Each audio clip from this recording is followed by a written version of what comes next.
All right, and welcome everybody to the Nat1 AfterSnow. Say hi, guys. Hello. Hi, guys.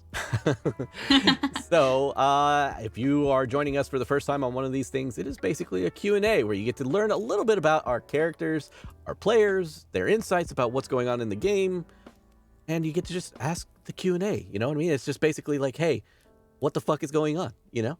And you guys live here in chat, you can ask questions about either the campaign, the characters, or anything D&D related. Yeah, we're here just to hang out and chill after such an easy and chill, relaxing episode of our Winter's End campaign where nothing ever goes wrong. If you're just now joining us, we literally just had a character die. So that's where we start today. So do you have any questions, chat? Bring it on. We are here for you. Just type question in chat if you want to specifically put it towards somebody. Just put question to this person and I'll be able to read it. So yeah, can we go back to burnt coins question? Since we all want to know burnt coins, where was that? Did I miss that? It's a person named Burnt Coins. I gotta go back and find Burnt Coin. Did anybody else see Burnt Coins? I'm way the Burnt Coin. Raid. I see him. Oh, here it is. But where's the question? That's the real question. Yeah, I just see raid. I don't see it. If Burnt Coin would like to repost it, or you can repost it, we will answer it. But question to Dan. What the fuck, man? That's a good question. There's a good question right there. What the fuck, Dan? Yeah, that's a great question. Yeah. May I answer that for you, Dan? What's that? I said, may I answer that for you? Sure, go ahead. Okay, so just so you all don't think Dan was an asshole, I was very concerned that Leodin was gonna die. I have been concerned Leodin's gonna die almost since moment one, but this particular time, I didn't think she stood a chance. So I contacted Dan after the last session and was like, hey, maybe we kill her? Or at least let's have a contingency plan. So, that was not him. That was, I literally rolled a Nat1. He doesn't roll my dice. But thankfully we had a contingency plan and I got to cry while my camera was black. So. Yeah, I mean, it's not funny in the way that, of course, you're crying, but it's humorous in the way that we kind of planned it out, like, just in case. And unfortunately, worse came to worse. You know? I saw a question earlier that says, how does it feel killing a character?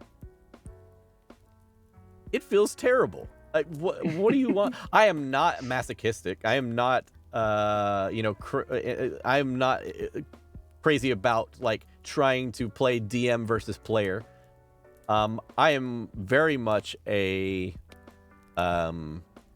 storyline overall. If it makes the story better for it happening, then I will continue in it. Now, I am one to say that death does make a story better. So you can turn something like this that is obviously terrible and flip it on its head and make it something better. Meaning that you can make Leodin's death not just pointless. You can turn it into a giant story beat to really affect the other players or the other characters in the story, as well as tie up any loose ends that might have been left to question with that character. So there's still Leodin's story that has yet to be told. Great question. What's it like to kill all your players' characters, Trey? I'm used to it by now. Trey's a DM as well, but I don't think he thinks a lot like I do. No, I mean it sucks, but I don't ever. That's them. They kill their characters. There you go. It's the player's would- fault. I will Yeah, say, Usually. as a player character alongside of so many great characters, that it kind of sucks losing a friend, you know. But there's a lot of character growth that's behind that. Me as the player, I have a hard time dealing with it, so I usually turn to comedy and make light jokes. And I'm not trying to be disrespectful. I just wanted to say that. I'm highly offended, and no, I'm kidding. I'm the one that started making the first jokes, so you're fine. Yeah. And I think It's- honestly, a lighthearted take sometimes is necessary, especially in a shitty like horror-based campaign. Sometimes Right. it can be. Now, of course, this is agreed upon beforehand. If you want to be like running, just like the darkest of dark campaigns, then you react accordingly and you don't make jokes about it in the moment. But that's not how I wanted to run my game. So, being able to take the weight off of an actual player as a player, in a situation where it's bleak and it's terrible and it's shitty, and then losing a friend, character-wise, could affect someone mentally. Just, if humor is a way to get around it for you, then humor is a way to get around it, and you use that. And again, like I said, making the story a little bit lighter also helps sometimes break the tension that really needs to be broken in other for other people. One thing that's weird, since I'm playing a new character, is that I have no relationships with these characters. I don't know these characters. I'm not really like super close friends. Like at least with Abel, I was like, yeah, it's me and Grimly, man. Now it's just like I'm just a weirdo with these other people. I know nobody actually asked this question, but that's actually one of the main reasons why I was like, well, shit, I've got this brand new character. I'm gonna go talk to this other brand new character. That's good. That's awesome. That's good. I like that. Ship it. Yeah, I like that a lot. So I'm looking at here. I don't see any other questions. Oh, shit. Shiny's got a question. What do you got? For Seth. How do you feel about the story about your family as of now? I think it's just great and bound to a living world and story. Do you want, like, Seth the player is like, oh, this is really bad. This is really bad, you guys. Although I gotta say, I'm actually very happy this stuff is coming out now. Like we kind of knew an awful lot about a lot of the other characters, like, really early on, but, like, Kinrava sort of, like, always kept a lot close to her chest.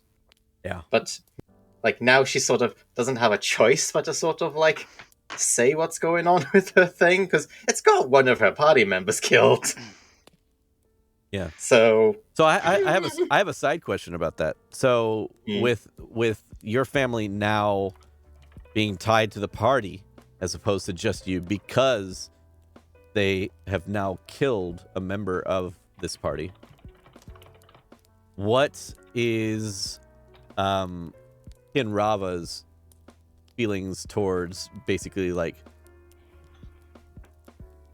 I don't know how to explain this. Basically, like, how does Kinrava's feelings change, if at all, about her family being like, or her friends being closer now, basically because of it? You know what I mean? Because, like, now they are like a part of whatever's going on, versus this whole time before it was like kind of your own burden to bear. I mean, God, this is going to sound so horrible, but this is the character.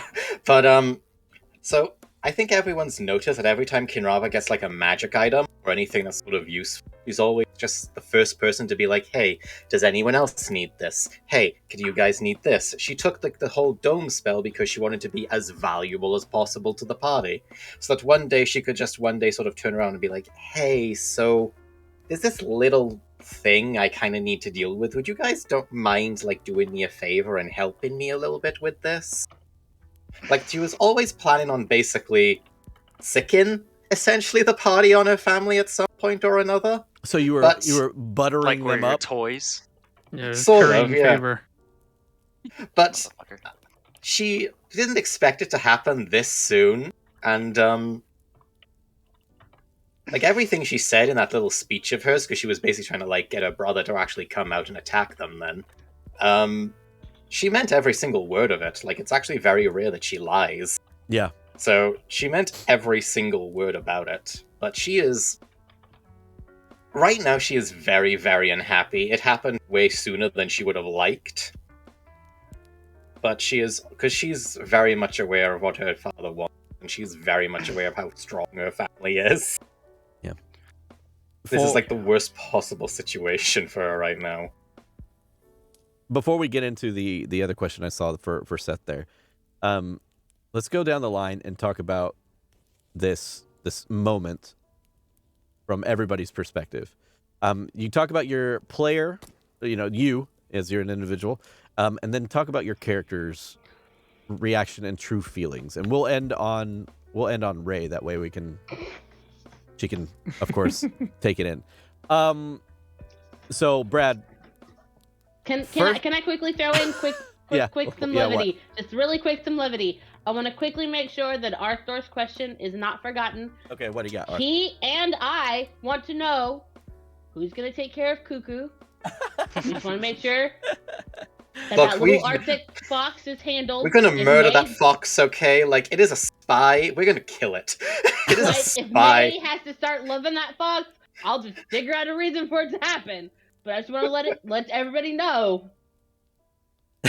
Okay, anyway, that's it. Okay. So Arth, if I have to do it, I'll do it. We'll pull back around to that question. All right. So yeah, Brad. We had a player death today. Yeah. I think we talked about it a little bit and like how it could affect you, emotionally as a character or as a player. Mhm. How would you like to explain it? As a player, I feel like I didn't do enough to get to know Laodin. Yeah. So I kind of regret that, not finding out more about her. But also, I really enjoyed Laodin's character as a character. She was free spirited and just a nice person, and played really well by Ray. So it sucks. But you kind of use that as a character to move on and like give your character a reason to fight. Oh yeah. So that's what I kind of like with Abel, who became really good friends with Grimly throughout the campaign. It's a drive, basically, a motivation.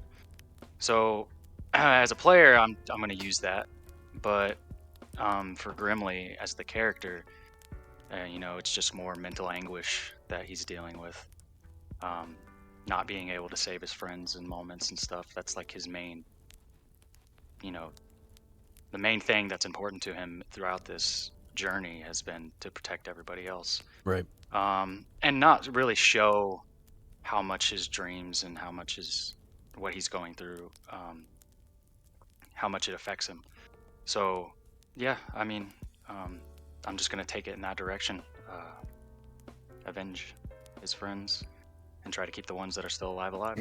I think at least with this player death or this character death, I think that you as Grimly can say that you at least tried to help her, because the other ones it's like you kind of ran away or you did something that really actually might have gotten them hurt or killed. But in this term or in this way, you like laid down your arms and you're like, don't hurt her. Don't do this.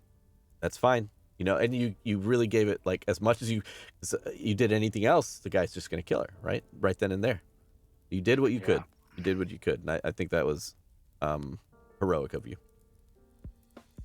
So moving on to Arundel. Now I know you're new to the group as well because, well, newer at least, with Arundel only being here for probably about 5 or 6 episodes now? Yeah, like 5 or 6 episodes. So Trey, as somebody who has also had a character death, in this campaign specifically, what was going through your mind when she rolled that nat 1? Well, first thing was like, of course she rolled the natural one, because why would she roll high whenever It she was rolls high and important. everything else? Yeah. Yeah. For Trey, I wanted. Here's the thing: I love when my characters die, and when there's like deaths in the party. I just think it's more interesting than everybody surviving and happy ending. So I was like, well, I just want to fight these people, and if Arundel dies, then he dies fighting these people.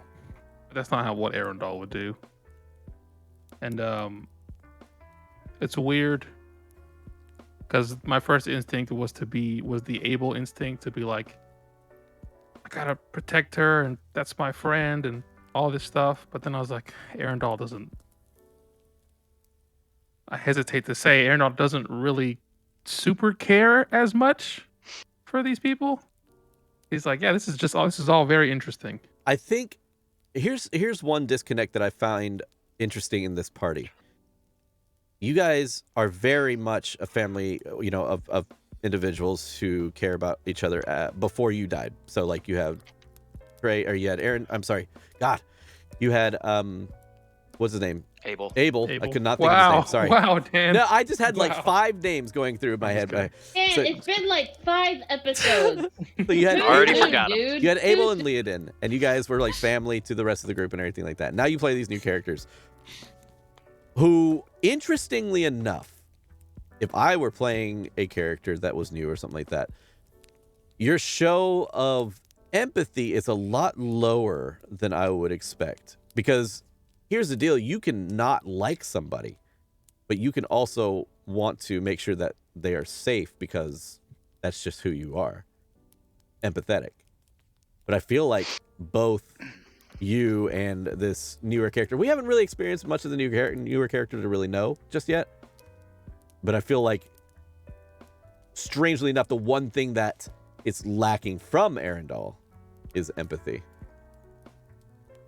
So, with Arundel, I have this thing where part of him doesn't want to interfere with the party's story. He kind of just wants to see how the story plays out for these other people, and he's just there. So part of him is like, I don't want to interfere, and whatever happens, happens. But then another part of him is like, I can't let these people die. But then if they do die, what a story, you know? So the lack of empathy in certain parts, I feel, is part of like, well, I shouldn't interfere because this is not my story. This is their story. Hmm. And I'm just here to So record it. so amazing. Just wondering when he's going to figure out that he is a part of that story. I think it's now. I think it's with Leodin. And he's like, oh, shit. When you start like And feeling then- something, like, because I could see like you making the initial decision being like, I'm just going to let this go. And then when it happens, then it's like, why do I feel this way? Yep. Like I should have done something else. But yeah, we'll see. I think this is the part where it's like, and then I hope I'm getting across some of that he's starting to feel different things than he's ever felt before, I think. Or if he's ever felt it, he's only ever felt it once a long time ago. Interesting. And, This is going to be a doozy, but Seth, first off, your opinion is probably going to be a lot different than Kin. So, Seth, what is your feelings on a character, on Leodin's death? Yeah, what was going through your mind as Seth? I felt horrible. I felt really horrible. I was like, oh no, my part of my character story got someone else's character dead. Oh no. And like, I know you heard me type in. I was typing to Leodin like almost the entire half part of the episode, and I was like, are you okay? I'm really sorry. Is everything alright? Like, I was making sure she's okay. I felt horrible. I mean, I love that about you guys, being able to support each other through these things, even if it just means like sending him a message saying like, are you good? Are you okay? Kind of stuff. How did Kin feel about it? Oh. Was the things that you were having Kin say towards her brother basically her feelings about it, like her true feelings? Yes and no. Like, she's actually gotten fond of the group. Mm-hmm. I mean, not Aaron. I mean, not really Arundel. Like, she's actually kind of pissed that they let him into the party. I'm going to be honest. Right. But because she's like, "Wow, you got another wizard? Okay, I guess I got to plan his death." And like in the back of her mind, every time he's like, "Such a great story," she's like, "Yeah, and yours will never be told." But Yeah. but no, she is warming to him a little bit now, mostly because he lost his fingers. Like, he's not a threat anymore. But for Leoden, would you say jealousy is partake? I think it's less about jealousy and more along the lines of, like, Like it was rivalry. really. The best way to describe it is that it was really easy for her to have value. As like the wizards, people could ask, okay. like, "Hey, what's this about?" Or, you know, "Can you look at this?" Or, "Can you check out this magic thing?" Like, she's not the only one who can do it now. You're not the So she's like, go-to. yeah, Grimly she's like, did ask Arundel. Yeah, I Like, was she's- just thinking that right now. she's sort of just looking at Arundel and she's like, "He's literally doing what I can do, so my value has gone down." So she's like, "If he goes missing, my value goes up." First off, I love the original the Kin? dynamic there. The whole like my character value went down, or like what she believes, not necessarily your actual No, not character me, value. not me. I love Arundel. Right, Like, right, he's right. so creepy, but I love him. So I love that because it's not jealousy, it's not hatred, it's just like an in between, like frustration. Yeah. Like, she's very logical, although she feels very strange about Leoden in general, because, like, she actually did like Leoden. Like, Mhm. she was sort of warming up a little bit to Leoden. Yep. But she's also sort of like, in reality, Leoden was really the only real one who would be super against me doing more dark stuff. I mean, like, she went straight to the animate dead the moment Leoden was, like, out of the picture. Well, I would say that and Grimly, you probably have to walk a tight line. But I mean, she knows that she's able to convince Grimly, but with Leoden, like, she's like, I don't know. Like, that is true. I kind of liked her. I think Grimly is a little bit more of a pushover than Leoden was. Leoden was very, very stuck in her ways. But I will say this too, Leoden was like one of the only ones that Kinrava shared like a real special moment with earlier on in the campaign. Yeah. Baked Plus, potato, I mean, thank I'm you very going much to for be the follow. honest with you. Like, I had a talk with Dan about what Kinrava's going to do to her brother if we ever manage to actually catch up with him. And that was actually spawned from what he was doing to Leoden. Like, she was really angry. Yeah. Like, while she's angry that he's hurting Leoden, she's also angry because these people are useful to me. How dare you? So, yeah, she's planning on skinning him and turning him into a cloak when she gets the chance. Thank you very much, Baked Potato. I will say this. I'm extremely excited to see where this goes. But also the message that Seth sent me, I'll just say that my response was, "What?" with a question mark and an exclamation point. That was my response. Yeah. So, yeah. All right, moving on. Allie, Not surprised. with the second Yeah. the second character's death in our campaign. You and I have had the longest going relationship with everybody. I've known Allie for a few years prior to even meeting everybody here. I have not shied away from character death. I have we played Killed your two. wife twice. We played Tomb of Annihilation prior to this, and my wife unfortunately was the bearer of that brunt twice during that campaign. What are your feelings towards Leoden's specific death, though? It really sucks. Like, I was hoping that, like, because Alanu and her haven't really seen eye to eye a lot, and like they kind of argue, but like it kind of viewed it as like arguing between like sisters. Like she's always getting herself in trouble, but Alanu like doesn't not go after her to help her to get her out of that trouble. So it's just kind of like, well, fuck. And then with the last one, like it was more of his decision, and that's just something she had to respect, that he took that risk and he died. But with this one, it's like she didn't do enough. She wasn't able to get in there and get her away from the trouble. So it's different. Sad. I find it interesting that Kinrava is the only one who's like, there's nothing else we could have done on that one. I don't know, it's strange. Like everyone else like think like, oh, we could have done more to help her, but I don't know, it's strange. So Olanu's feelings on this situation, you said basically, you wish you could have done more, or she wishes she could have done more, basically. Same thing with Like, Olanu, though. Yeah, like if she was able to get in there and get her away from them, if she had been faster, if she had targeted a different creature, like there should have been something she could have done to prevent this. She shouldn't have left them down there alone. So she's kind of taking on the emotional hit more than anything of like, I could have done more. Mm-hmm. All right. And finishing this question off with Ray, the actual recipient of today's character death. We say goodbye to our loving and long-lasting bard, Leodin. Let's talk a little bit real quick about Leodin's death, first off, and what it meant to you. Like, what did Leodin mean to you, and were you okay with how she ended up leaving us? I mean, when she attacked the party, no. But did I know that was gonna happen because we're in a horror campaign? Yes. Fair.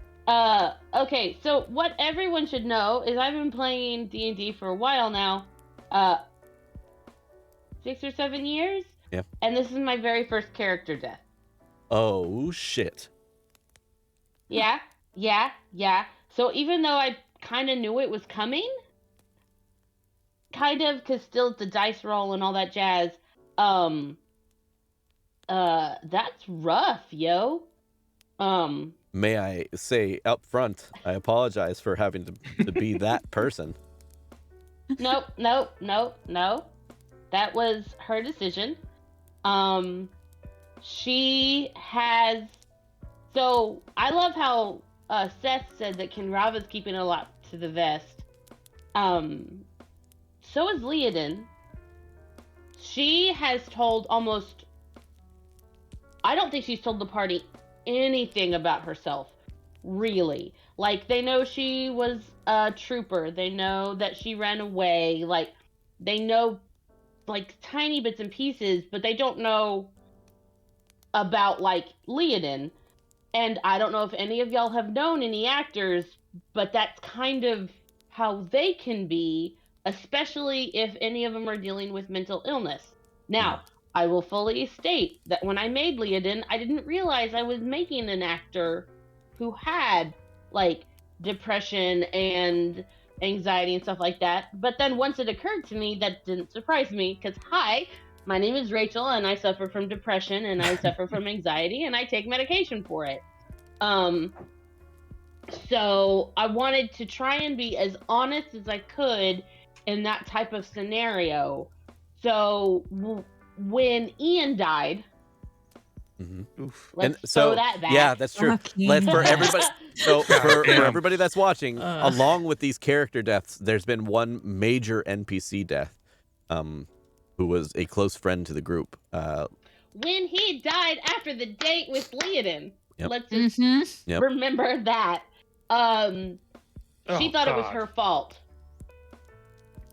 She didn't tell anybody. Nobody asked. She would have said something had somebody asked, but nobody asked. Then when Abel died, she 1,000% believed it was her fault. I know it's not, because he had that little, like, madness in his brain and all that other stuff where he didn't trust the party, so therefore he didn't trust what we were, like, grimly trying to stop him. But she fully believed she was responsible for those deaths, and she fully believed that if she couldn't get her friends out of the predicament they were in, then she might as well just like not be a part of the party. She wasn't carrying her weight. She wasn't really helping them. All that jazz. When So- you approached me with the concept of Leodin going through a severe depression, I definitely wanted to make sure that we were walking a nice tightrope of making sure that it was first off, not an obvious thing, because you don't want to. Depression often isn't. Exactly. You don't want to just be brute force it into this and say like I'm this, and then expect people to react accordingly. I believe that it was subtle enough that it was true to the character, a lot of the actions that were taken.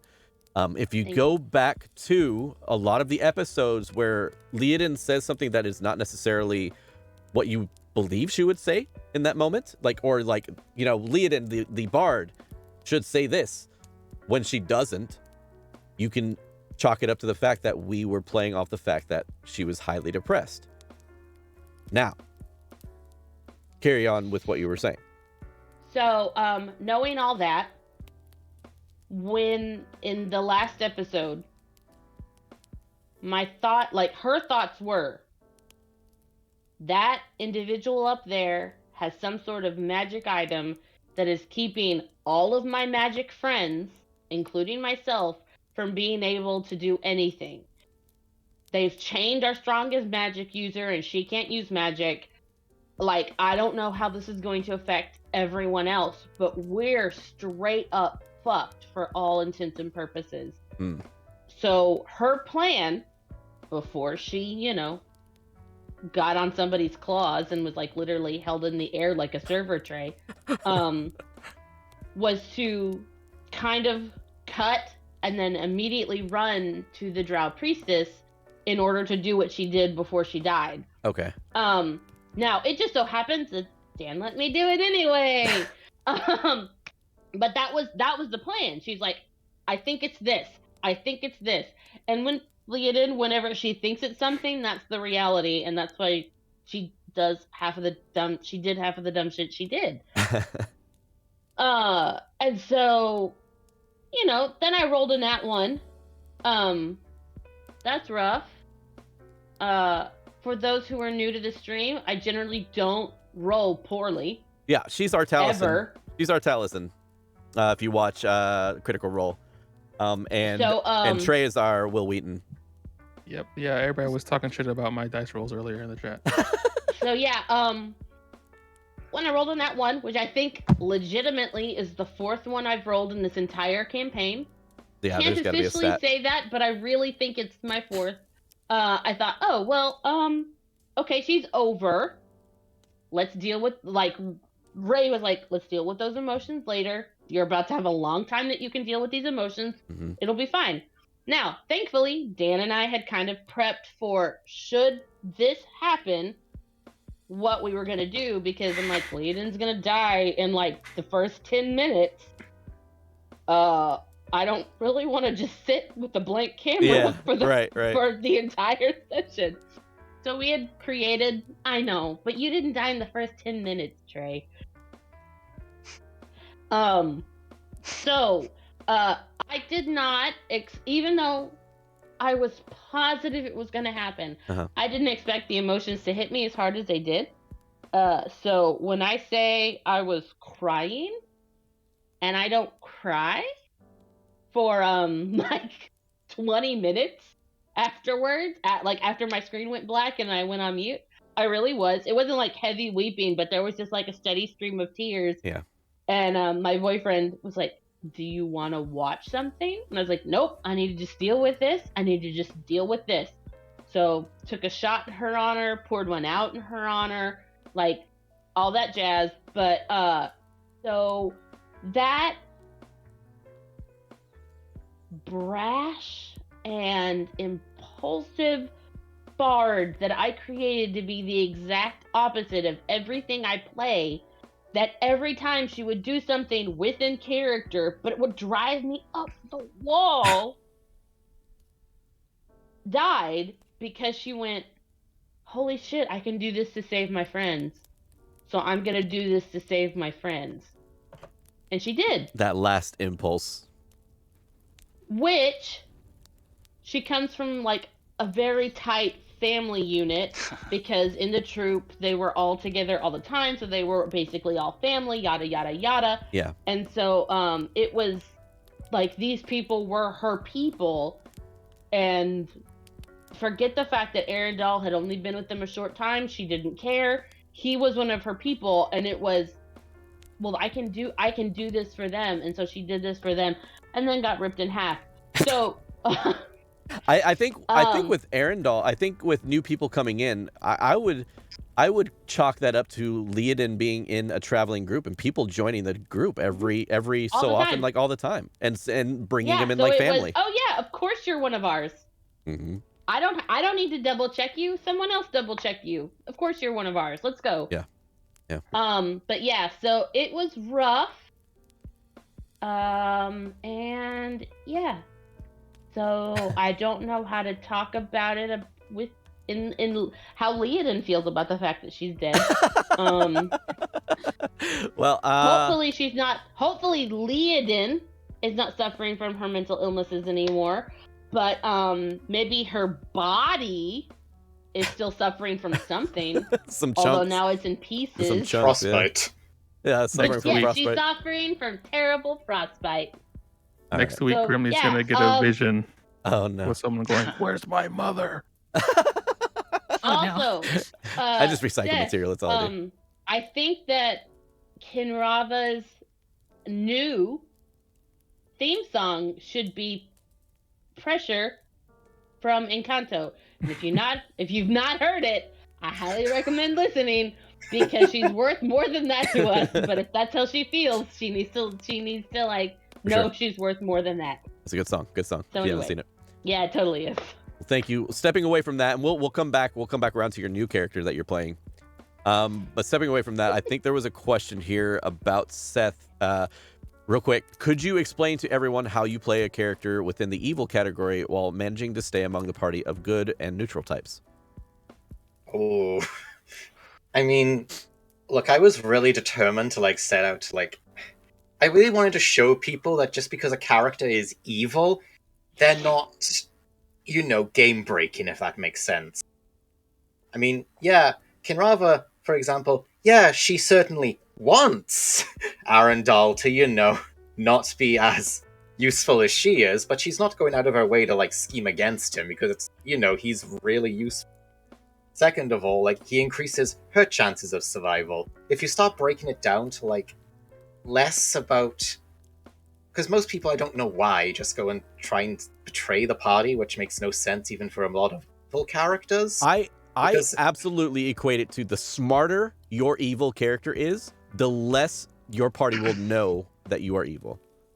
Period. Yeah. The dumber mean- your character is, then people are going to be like, "What the? That was. Why did you do that?" But if you are smart about it and you're playing your evil character smart and correctly, people won't know. Well, not just that, but it's also the case of breaking it down into more logical mindsets, because yes, Kinrava is a very selfish character, and yes, she's out of power for herself, but she also, logically speaking, she knows she can't do that on her own, and she knows making enemies of the people who can help her get that is the worst thing she can possibly do. So, really, if you start... The idea is basically to stop thinking about how I can backstab the party because evil is evil, Yeah. and in rather either justify evil acts, for example the Animate Dead. We were in a really shitty situation and we needed backup. I mean, I forgot about the zombies when combat started, but hey, we needed backup. Hey, lose one, gain two. That's kind of how it went, right? Oof. Yeah, but that's the thing, either justify evil actions in a very logical mindset, or at the very least, make sure that you don't do anything that's going to turn the party against you. I don't know. Actually, I've got a question for the party. How do you all feel about how I'm playing like Kinrava's like evil sort of side, etc. right now. I think it's Chef's Kiss. It's really good. Like, Um, I wouldn't have you change shit about Kinrava. I mean, here's the deal, and this is not a farce in any way. You bring a dynamic to this campaign that would have never been here had you brought a fucking, happy-go-lucky anything else. I don't think I could ever play an evil character, let alone in the way that you do it. Oh no, Seth, seriously, you do it. The line that you walk is incredible. Yeah. I'm not saying only ever play evil characters, but Yeah. if somebody is like, no, we can't have an evil alignment in this party, I almost want to go, hold on, pull you into the party and let go, me have you met introduce my you. friend Seth? Yeah. It's an But- absolute talent, and we're proud to be able to say you're here. Thank you. But like, if anything like happens that goes too far, just guys, just let me know instantly. Like I am course. completely open for any sort of criticism or anything like that. Yeah, of I course. think your character comes off more as cold and calculating rather than evil. That's kind of what I was going for, because that's sort of in my mind what lawful evil should be doing. I mean, she almost never lies, and she's still kind of kicking herself about lying about that bow, to be honest. She's like, that put a really sour taste in her mouth, but we really needed it. Plus, she hated those dwarves. Hey, my wifey is here. Hey. Arth says Leodin was the real moral hey, compass Queen, and of the thank you group. so much. Where do you think that this will lead the group now to do in the future encounters without such a prominent moral compass? Holy fuck! Leodin? Can Does he I, not can I remember say? Grimley's in the group? Yeah, I don't know if I agree with Leodin being a moral compass.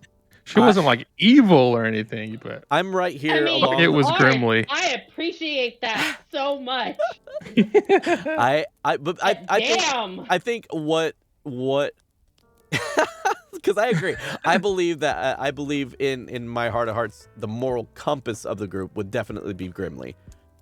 But in terms of somebody that is out loud and telling everybody how it is and this is who I am and this is my moral compass, that was Leodin. This is who I am. That's who Leodin was. I think Grimly is more along the lines of if it comes up, then his moral compass pops up. But Leodin was always just right there, like just doing exactly what you would think Leodin would do. That's Leodin's thing. May I quickly interject Do your right thing. now? So, hi, that's Ray. And it took me a very long time to get there. Very long time to get there. But now I'm the type of person that if the group that I'm a part of starts to do something that I'm like, haha, that's shady. Why are we doing that? I have zero problems calling people out. I'll do it in a nice way. I'll do it in a polite way. I'll do it in a kind way. And then I will get in your face about, no, that's shady as fuck. We're not going to do that. Let's think of something else to do. Now, also, I will be the person that goes, let's go slash your ex's tires because obviously they deserve it. But then we're all equal. that being said, I personally, now that Dan has said that out loud, did not realize I was instilling that bit of me into Leodin until, like, what was it, 60 seconds ago when Dan said that out loud. So, yeah. I think Leodin. So- I think Leodin was a favorite character to a lot of people. So it's like it's a tough one. It's a tough one for the party to lose. So here's the thing though. There are different people who have different characters that are their favorite for different reasons. But in essence, I think Leodin was a great character to have in the party, and losing her is going to be tough. So that's just straight down the line, obvious. But yeah. I will I say just- Yeah, go ahead. with Leodin's death, even though I didn't think she was like a moral compass, it does feel weird to have. She was like a good person, is what I think Arthur's trying to get at. So Like, And it so seems we've weird, lost- but like, yeah, Leodin seemed like the only good person we had. Like, I think everyone neutral That's pretty Yeah. agreeable. That's pretty I agreeable. mean, She's chaotic good. Like, Oh, I had good. to actually make decisions because most of my other characters are neutral. Normally they're chaotic neutral, but I had to make decisions differently because she was chaotic good. So she would do dumb shit because she's chaotic, but it was always for a good reason. Like, not just like, I believe this, but like, no. I think that wand, like, let's go way back to when she tried to get that wand. And every character in the party was like, no, don't fucking do that. And every player was like, yeah, yeah. Yeah, because there's that morbid curiosity. Yeah, I know. But Oh. like, normally I play very, like, safe. As in, they're the ones that always check for traps. They're the ones that always try to do things to make sure that we're stealthy, to make sure that everybody is not going to alert everyone. And so when I auditioned for Dan, I had two characters in mind, and Leodin was not one of the two. I just like, I was kind of thinking of a bard, but I have this barbarian. And he said, just letting you know, we have another barbarian. And I said, oh, okay, well, never mind. I'll work on this bard. And as I was making her, it was very much okay, so what if somebody in D&D was just happy? Mm-hmm. What would that look like if they were just happy and just did stuff because they were curious and not because they had trauma? Oh shit, she has trauma. But yeah, so being the outspoken moral compass, thanks for that, Arth, was something that just kind of leaked over from me. Mm-hmm. So yeah, I mean, I'm surprised that I didn't start fighting people. Like, I didn't put more of me into Leodin. I'll just say it that way. What were you saying, Brad? well, it's like Grimly is, Helm is a very lawful, neutral god. So there's a moral compass within Grimly as far as, doing the right thing and abominations being destroyed, right? But as far as good, he's good. He holds a moral compass pretty well. But when it comes to stealing that dagger way back, he saw those nomads going off to do something terrible. So he, even being lawful, had no reservations of taking that dagger because he knew we could use it for good, and so that's kind of like an explanation. So even though he wouldn't break the law, those people were bad, and he saw an opportunity to take something from them. So yeah, there's a moral compass with Grimly, but it's more on the law side than it is on the good side. Yeah, I 100%. think that's actually why Kinrava and Grimly get along really well, because Yeah. she's not going out and sacrificing babies, but I know that if you animate a corpse, I could smite the fuck out of it. So yeah. Plus, she's also just like, hey, this is useful. When it's not useful, get rid of it. right. And even though I've Grimly got would two wince his questions. face at it, Well, He hold knows on. it's Let's not get through the chat's questions real quick. Keep it in your mind though. Keep it in your mind. Will we get through chat's questions? I'm rolling. Let's try to get. I love it. Let's try to get I done love here it. soon. Okay. Shiny says, "Why are you all such great actors and bless us with all of your emotions, character stories, and bringing the story to life? And why do you all love? Wait, why do I love y'all so much? That's how the Q&A thing Aw. works, right? Well, I mean, from us to you, Shiny, you are a beam of energy that only you can bring to the stream, and we appreciate you day You in are. and Thank day you out for very being much, here." Shiny. We love you, Shiny. Question much love. at Ray. What was your inspiration for your new character? And Dan, how did you Ooh. come up with a way to integrate the new character into the party? So you first, Ray. You answer. What was your inspiration for this new character? Can I say Okay. something really quick, Ray? Yeah, go for it. Can I say this? Oh, no. Hold that thought for like Okay. 2 I don't know seconds. what's going Because on. I think I know what thought you're going to say. So hold it for like 2 seconds. So I'll be crazy honest. my initial backup character for if Leodin passed is not the one I'm playing right now. Right. And for various reasons that I will not say right now, and so just that sucks, chat. I'm so sorry. So Well, we got to keep your next character a surprise, right? For when you die again. yeah, that's what it is. That's totally what it is. When Leodin ended the session with 2 failed death saves, and knowing how I roll with death saves, I immediately went, I don't even know. I don't know. I don't know what to bring. I don't know what to do. Like, it was a solid 24 to 48 hours of I have no idea. So, whenever I have no idea, I use character generators to, like, give me thoughts. Yeah. Not to inspire the whole character, just to go, ooh, that's cool. How can I make it better? So I started thinking that I have rarely ever played not magic characters. Okay.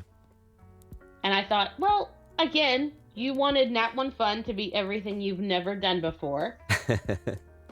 Let's just pull in something that you've never done before with a slight flavor of stuff you've done before. How can I do that? So I'm going through and I just kid you not, it is 50-something randomly generated characters. I'm like, nope.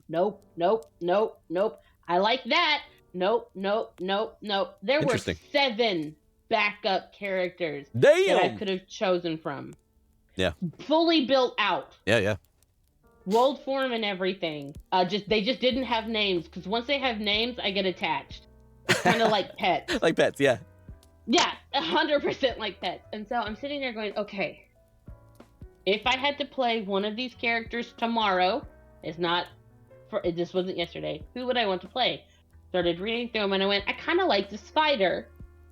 I kind of think they could super work well, because, and in my brain, I went, they could have been a fighter that was left over from the dragon attack that kind of helped with the dragon attack, but didn't, like, die, like, and so they know the party. And then when I contacted Dan, I was like, hey, I think Leodin's gonna die.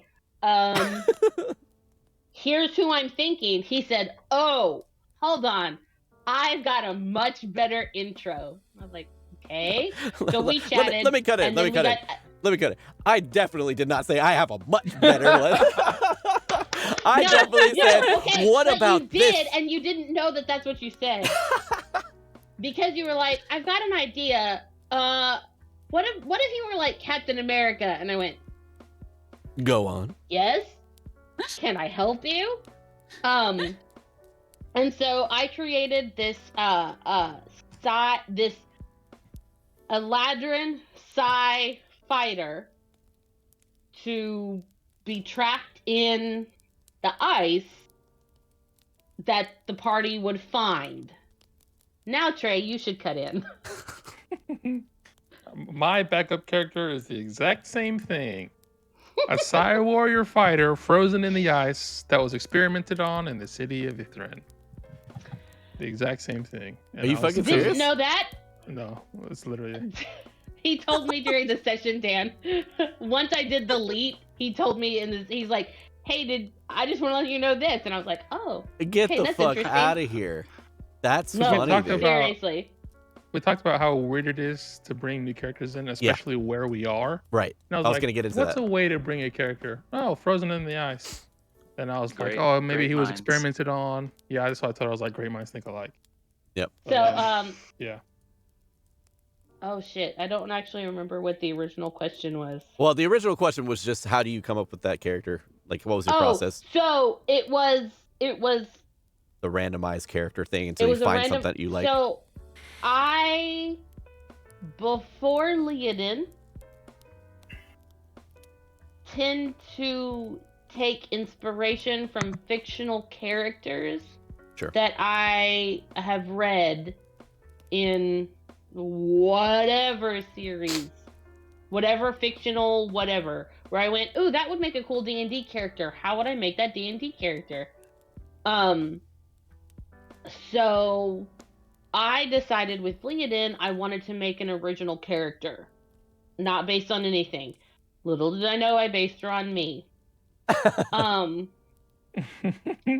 So when I had to come up with another original character, I was like, I don't even know. What do I do? So I started there and went, okay, if I'm gonna be not a magic user, what would I be? Well, I can't be a barbarian because Alanu is still alive, but I could be a fighter. Oh, how would I be a fighter? What would that be? So that's how Awesome. that happened. Awesome. I gotta say, the new character is amazing. I love it already. Yeah, I'm It's really gonna be digging it. hard for Thank me you so not to much. copy your I'm so accent. happy that you like her. I God will. damn it, Ray. I will interject with the whole.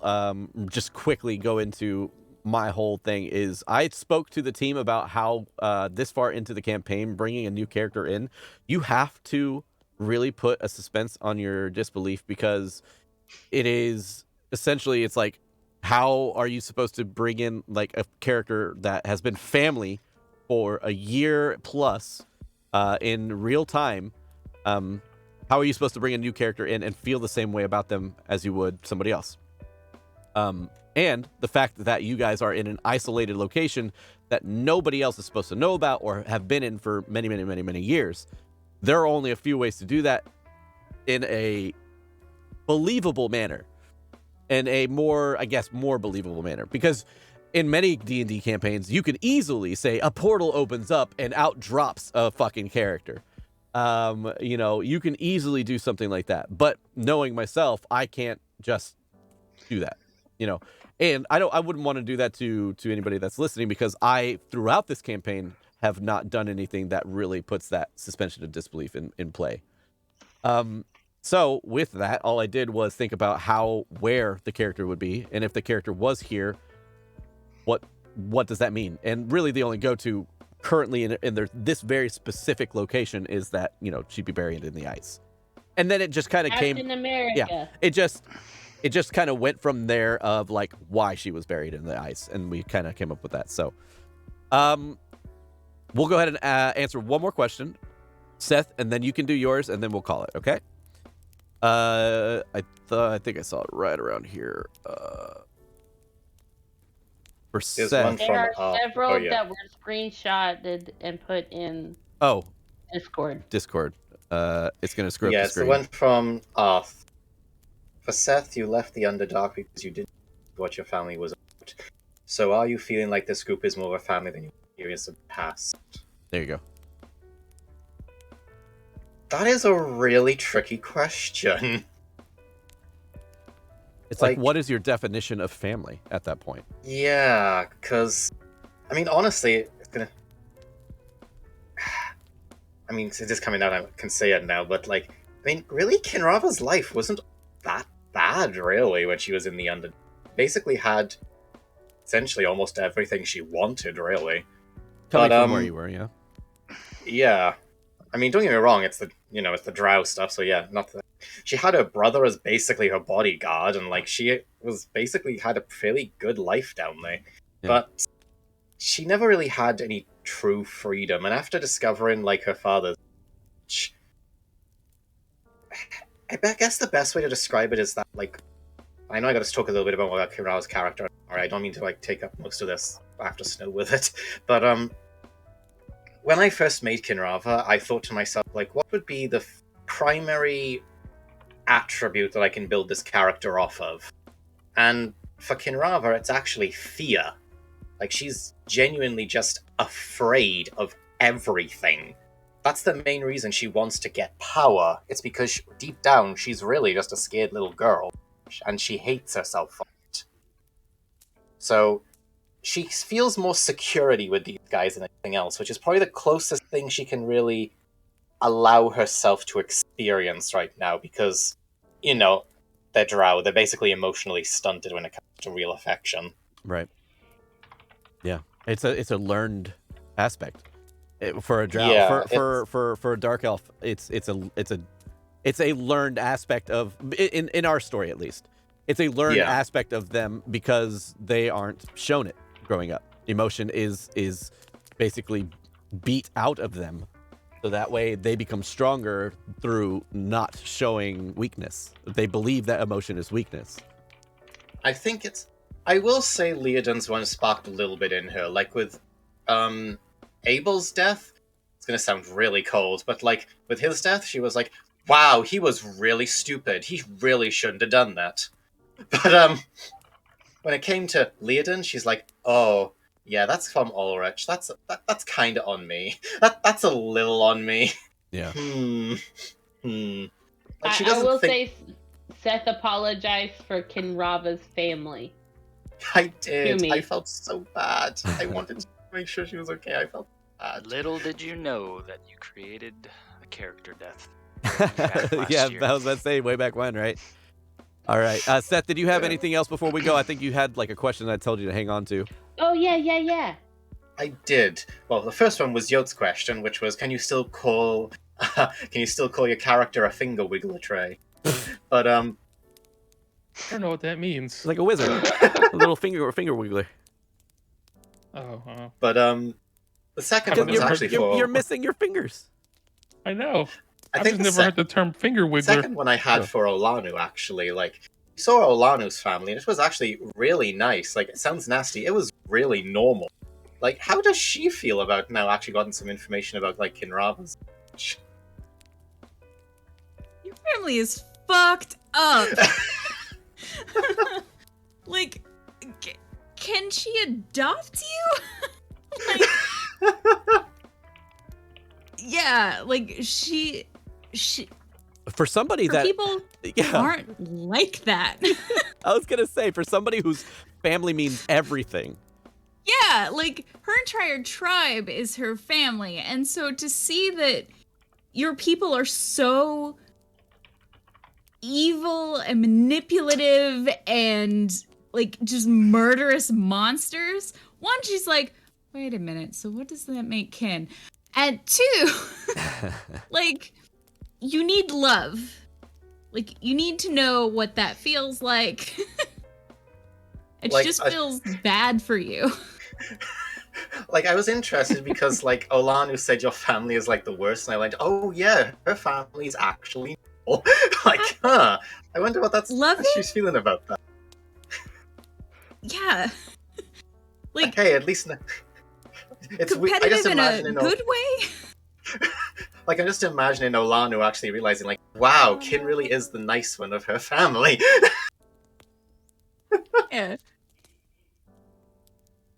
Okay. Well, yeah. With that, we will exit out on. Right. Oh, Ray's got a question. Yeah. So, it's not a question, it's a statement. Okay. And I just want to apologize to my party members for I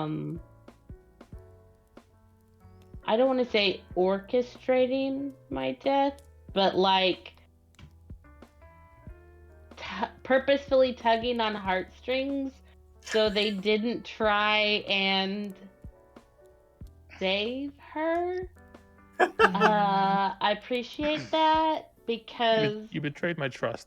I mean that was my Oh, goal, what? so I'm You put glad that I letter? achieved it.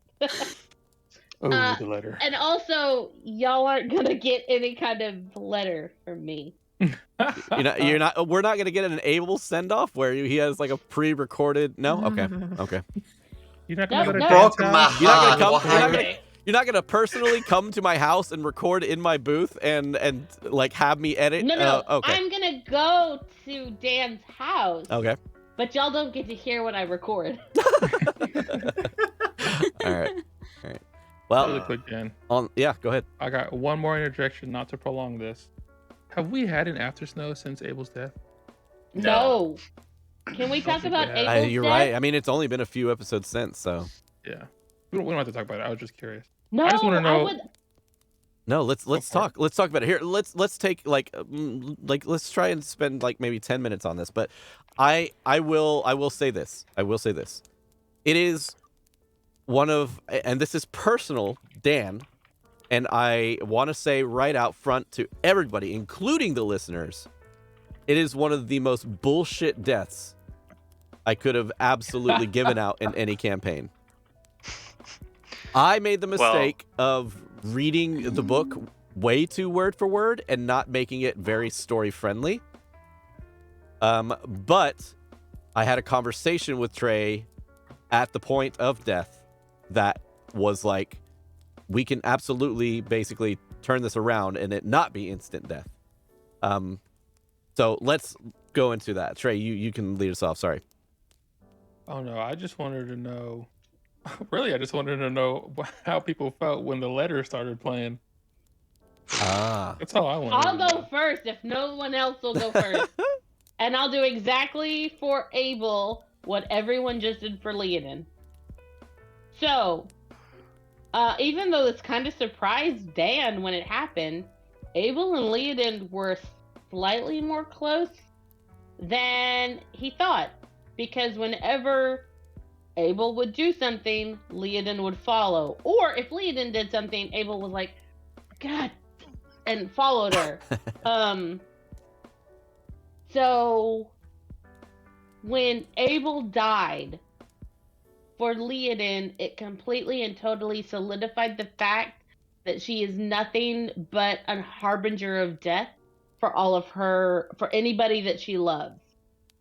So she didn't want to take that out of Icewind Dale. Yeah. She never wanted to take it to her troop. Yeah. But, oh shit. Y'all will never know this, so I can say it out loud now.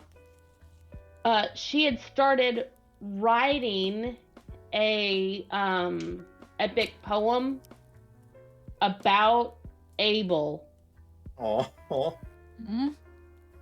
And her plan was, if she was to get out of Icewind Dale, to make Abel one of the like epic heroes in the in the world, Yeah. so that way he would be remembered forever and ever and ever and ever and ever.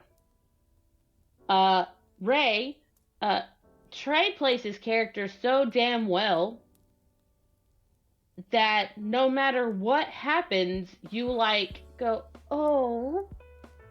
Like even Arundel, when he was like, can you heal this? I mean, I know I have no Wait, hold on. Yes.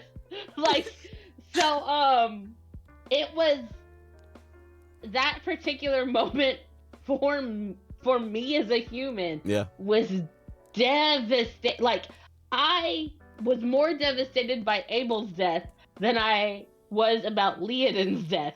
Yeah. And so I'm just like, I can't, like, every single time we joke about it, every time I'm like, too soon. I can't handle it. Still hurts. Get out of there. Yeah. No. I do No. consider it like an always too soon death kind of thing with Abel. Oof. So anyway, thanks Trey for making a fictional character that affected me that way. Who's next? I nominate Seth. Okay, never mind. I nominate Seth. Yeah, I gotta be honest. Like, first of all, wow, that's a bullshit room. That is a fucking bullshit room. It is. It's awful. And I will preface this that I did a little bit of research, and in all of every board there is Rime of the Frost Maiden, whatever. The most dangerous room in the entirety of the campaign, and the most dangerous spot, including all the enemies you fight, is that room. It has caused the most death in all of the campaigns I've seen. Yeah, it is. Wow. But I gotta say, like, me personally, like, first of all, when Abel died, I was like, oh, he's got a family. And then, like, the fear set in, I'm like, oh, he's got a Fae family. We are fucked. Like, I'll be honest, the fear sort of set in, first of all, but then the letter played, and I'm like, God damn it. I'm afraid, but I'm also really sad. Damn you. But see, and this is where I love to say that even though your characters may be dead, they're not fully gone from our campaign in terms of story. You know, Brimley picked up where we left off. Leonin can attack the party. It's fine. And Leonin's fighting everybody, so like she'll be here till the end. No, I mean, We got her remains. We'll then- figure you got something out. and you have you're carrying pieces along with her or with you, so you'll always have a piece of her with you. No, I mean for real though, like storyline wise, there's a lot going on, and I'm trying to, as best as possible, put the puzzle pieces together to eventually give you guys the ending that you deserve once we finalize things. What was Olanu's feeling of Abel's death? What was your feeling in general? So, again, like everyone made that choice for themselves whether they were going to go into that room or not. And it was probably one of the more like, okay, he was willing to risk everything. Yeah. To get a little bit more power to stop this. So maybe he was more dedicated than sometimes it seemed. And not as selfish as she had thought. Because like he ran out on Leodin at the beginning of the campaign. I will never live that down. Nope. Episode 1, baby.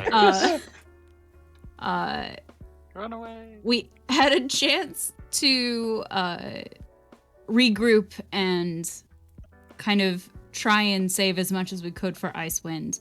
But instead we went for his family. Which she understood, family's family, but to get there and like everything's gone and now we're in this awful situation and then he falls prey to a dragon and like everybody almost dies. Like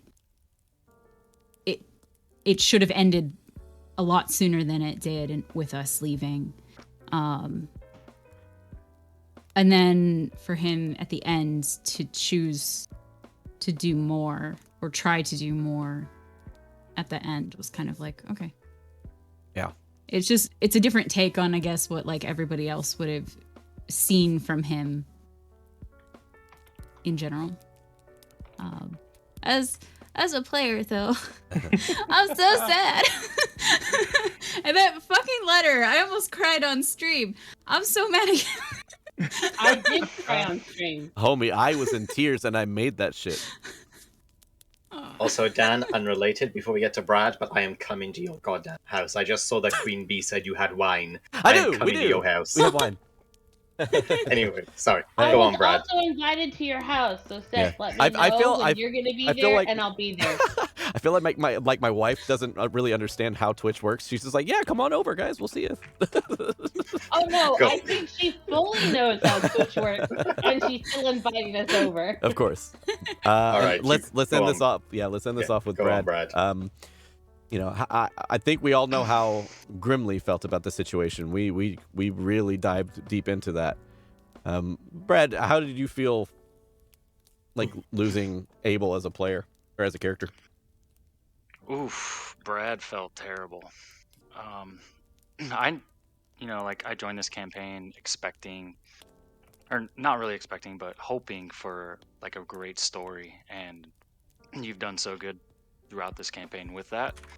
But I didn't realize like how connected you can be with characters and stuff in the story. Yeah.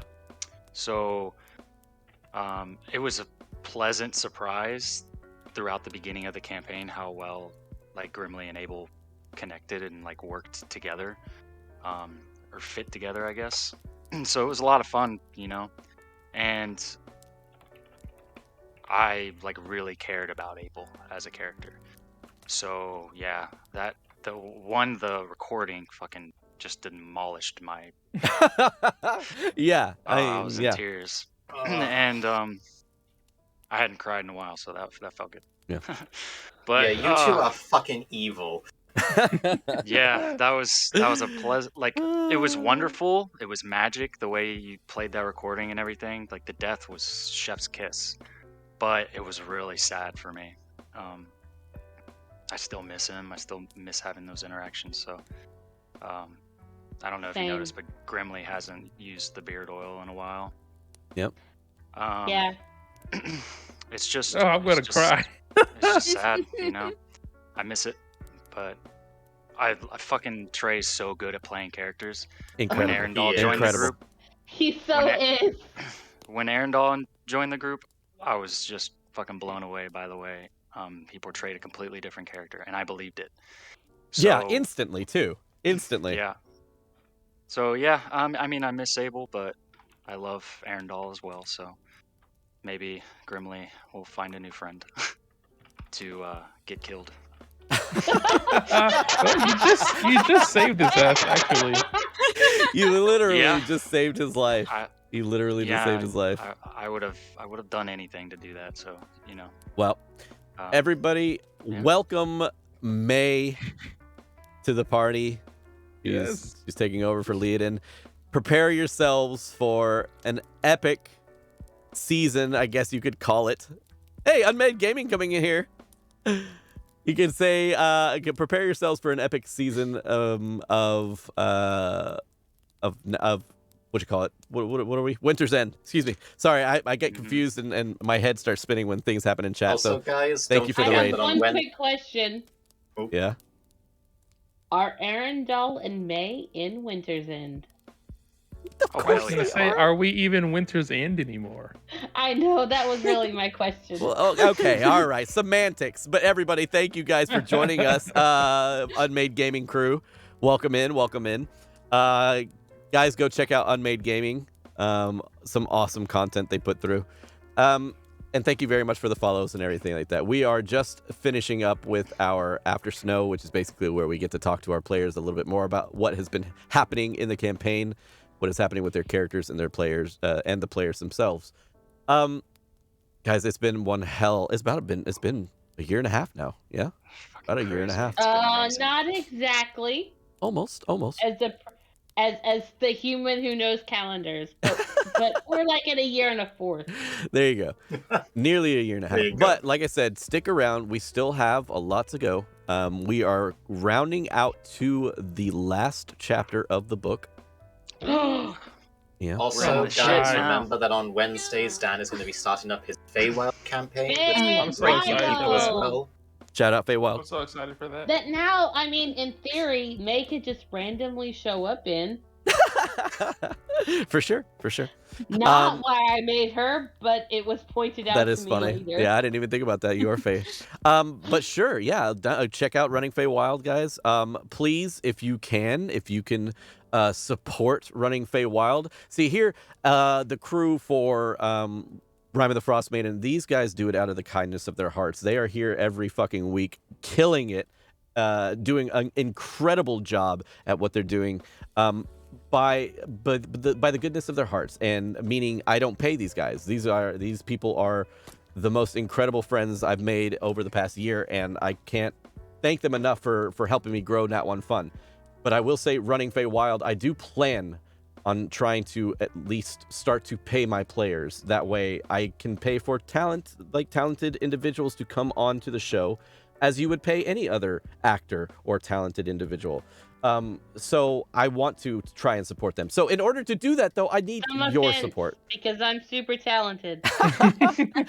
So for that, though, I do need your support. And if you can, and if you see it in chat, I do have a Patreon for Running Feywild. It's the first Patreon I've ever put up,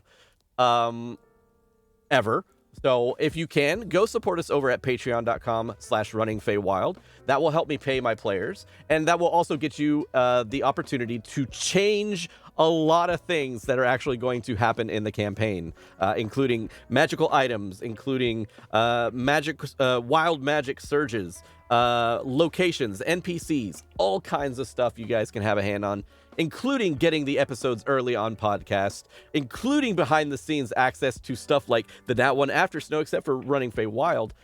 So a ton of shit that you can get exclusively on Patreon. Thank you so much for hanging out with us, and thank you so much for being a part of Nat1 Fun for as long as you have. Even if you're just now joining us tonight, you mean a lot to us. Thank you all very much. Keep being your best selves, and we will see you next week. Bye, everybody.